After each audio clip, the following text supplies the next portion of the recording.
Good evening. This is Tristyn from the Butler Area Public Library, and welcome to the Babel YA Zone Halloween Special. In this ghoulish gathering of ghastly gaiety, you will learn how to create a creepy craft, make a mouth-watering morsel, and tune in to a tragic tale.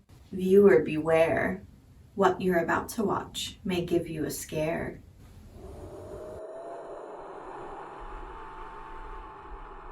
Let us begin with our creepy craft. Not the witching kind, mind you, though there is something magical about turning something as simple as paper strips into a festive pumpkin. For this craft, you will need 2 sheets of 8.5 by 11 or construction paper, preferably orange. You will also need glue, a ruler, scissors, a twig, and plenty of patience. Before we start, allow me to say that using hot glue or even double-sided tape will make this craft go a lot smoother. If you do decide to use hot glue, make sure that you're being extra careful and always ask an adult for help if you need it. Using regular glue will also work. Just make sure that when you're holding your pieces together, you hold them together until they're absolutely, completely, positively dry. Else your creation will fall apart quicker than a loosely stitched Frankenstein. Once your supplies are gathered, you want to begin measuring out the width of your paper strips. Each strip should be 1.5 inches wide. I'm just marking that with a pencil here. And you should be able to get 4 strips out of a regular sheet of paper. Since I'm using construction paper, I'm actually going to get 5, so I'm going to have some extra. After I make my marks, I'm just making a line across to make it a little bit easier to cut a straight line. And then you just want to cut out all of your strips.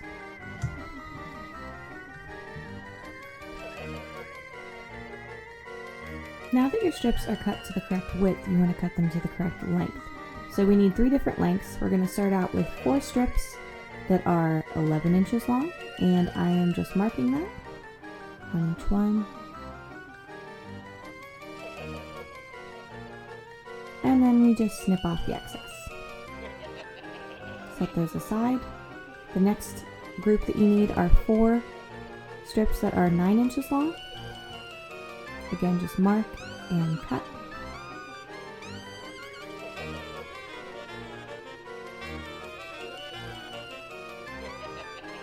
And lastly, we need 2 strips that are 7 inches long. And you know the drill. And I'm just going to set aside that scrap paper to use for something later. Now that we have everything cut, I'm going to go ahead and start accordion folding it back and forth. If you have a little excess at the end, that's okay. Go ahead and just give it a little trim. And do this with all the strips, and I suggest keeping them in their length groupings, or otherwise things can get confusing. So I have 3 piles here. I have 2 7s, 4 9s, and 4 11s. Now what we're going to do is start joining them together. So they're going to go in pairs, and they want to be paired with one of the same length. So I'm just doing that here. And then we're going to go ahead and either glue or tape them together. I'm going to use double-sided tape just to make it go a little bit quicker. And I'm just going to take a little strip of tape and apply that to the last little fold of one of my strips. And then I'll take my other 7-inch strip and attach it to the other end, like so, to make a longer strip. And now we're actually going to take another strip of tape and join the other sides together to make a little ring. Again, I'm just taking another strip of tape and joining these together like so. So I'm going to do this with each of my pairs.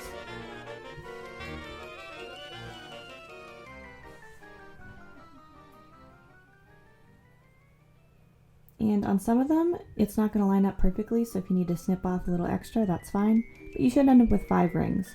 1 7, 2 9s, and 2 11s. Keep them in order, this is important. Now things get a bit tricky. You're going to take your scrap paper that we set aside earlier, and we're going to cut circles out of it. Now I'm just folding these strips into thirds and halves, so that way I can cut multiple circles at once. We need 9 circles total. They don't need to be perfect. You're not going to be able to see them whenever the project is finished. Now the next thing I'm going to do is assemble my rings in order that they're going to be stacked. So first we're going to start out with a 9-inch on the bottom, followed by both 11 inches, the next 9, and then the 7 on top. Again, keep them in order. It's going to make your life a lot simpler. Now I just showed you what we're actually making with this. So we're making little squashed circles. So to do this, I'm going to re-accordion fold just to make those crisp. Makes it easier to push everything down. Then you just kind of gather everything to the center with your fingers and press it down. Now ideally you would have glued your circle prior to this, but you just take a circle with glue on it and hold it on the top like this until it is completely dry. Then you're going to flip it over, you're going to add some glue to another circle, and put it on the top of this side. And you're going to end up with a little squashed ring sandwich. Now you're going to do this with each of your rings until you get to the top. We're going to do the top a little bit different. We're still going to squash, no pun intended, the ring into a circle, and then we're going to take a circle with some glue, apply it to the top, and hold it there. This time though, you don't want to let it dry completely. You want it to have a little bit of give to it. Then you're going to turn it over very carefully. And at this point, you are going to take your glue and either glue the center of the circle, or you could also apply glue directly to your twig. And you are going to press the twig into your pumpkin top, like so. Then you're going to hold it until it dries. I told you things were gonna get tricky. From here, you are ready to assemble your pumpkin. So again, this is why it was important to keep everything in order. You're going to apply glue to the center of the circle on your bottom 9-inch ring. Then you're going to top it with your 11-inch, going with the other 11-inch, and then your 9, and then top it with your 7.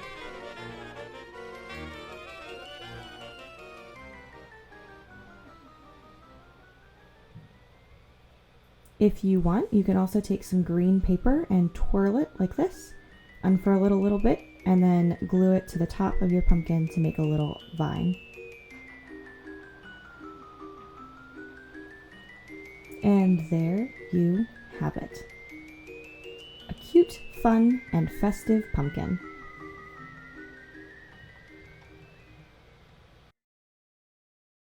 Fumbling broomsticks. That may have been double the toil and trouble you signed up for. I'd say you've earned a tasty treat. You won't be able to resist sinking your teeth into this delectable sweet. For this recipe, you will need cookies. You can either make your own from scratch, buy dough from the store and bake them yourself, or buy them ready-made. I suggest using a cookie that isn't too soft or it may crumble during assembly. The next thing that you will need is frosting. Again, you can either make or buy it, but you want to make sure that it's blood red. We also need mini marshmallows and slivered almonds. You can also replace the almonds with pretzels if you prefer. Can you guess what we're making yet? Stay tuned. The first thing we're going to do is take our cookie and cut it in half. Now we're going to flip it over so that we can apply frosting to the inside, just like this. From there, we are going to take our mini marshmallows and we are going to place them on the outside curved side of one of our cookie halves. And you just want to center them like this. Can you see what we're making now? It may be smiling at you. The next step is to stick the other cookie half onto the top like so. Then you're going to take your slivered almonds and you are going to place them so that they are hanging over the lips I mean, cookie. Just like this. And there you have it. Vampire teeth. Good enough to eat. Just make sure they don't bite back. Now, I promise you a scary story. As I said before, the faint of heart may wish to click away, else shiver at the words I have to say. You've been warned.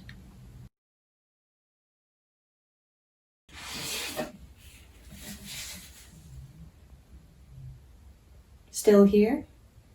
Well then, keep calm and keep brave. Turn the lights off if you dare and settle in.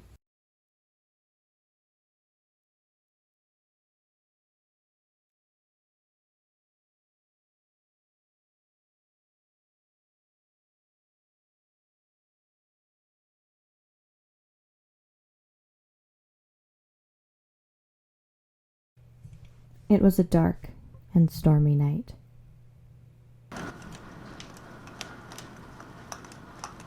Cora found herself staring out the window, mesmerized by the sounds of heavy raindrops hitting the glass. A flash of lightning broke her meditation. She shook her head and glanced over at the crackling fireplace.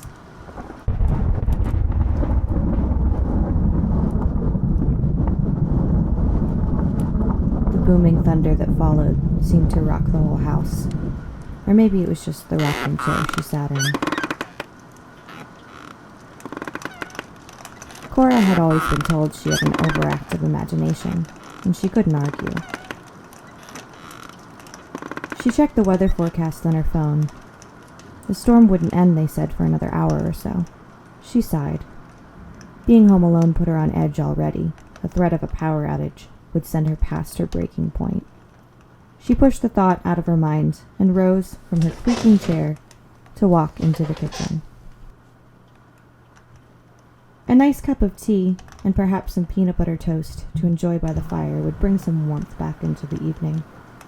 Cora picked out her favorite mug and a bag of jasmine tea. She flipped the switch on her electric kettle. Another bolt of lightning danced through the sky. She braced herself this time for the thunder. It seemed quieter. She hoped this was a sign that the storm was moving away and would be over soon. She grabbed a bag of bread and popped 2 slices into the toaster. Once she pushed the lever down and heard the soft hum, she backtracked to the sink to pick up a clean butter knife, and that's when it happened. In an instant, she was surrounded by total darkness, and she couldn't help but let out a quiet yelp. She took a moment, then stamped her foot, silently scolding herself. She should have known better than to run the kettle and the toaster at the same time. Her house was old, and the wiring was funny sometimes. Now she had flipped a breaker and would have to go downstairs into the basement if she wanted power back in any part of the house. It was then that a small voice in her head whispered, "Don't go into the basement."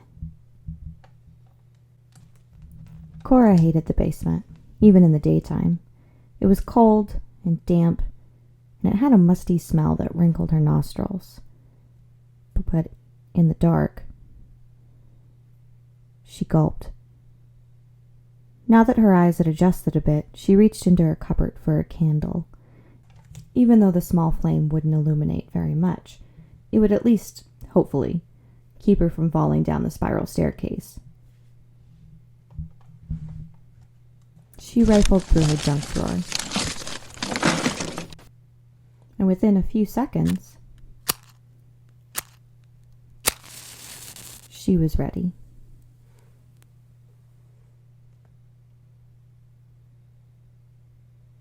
The smell of the blown-out match gave her a sense of warmth for a minute, until she remembered her task. Then it seemed all the heat left her body. Candle in hand, she started toward the stairwell door. "Don't go into the basement," the voice nagged again. "I have to," she said out loud, though no one was there to hear it. "If I don't turn the lights on, I won't be able to sleep."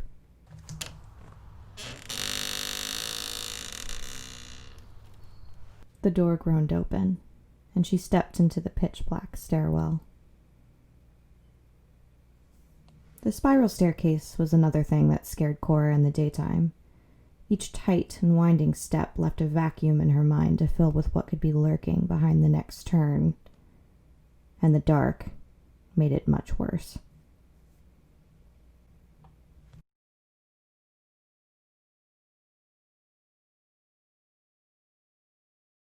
She was about halfway there when another crash of thunder nearly made her jump out of her skin.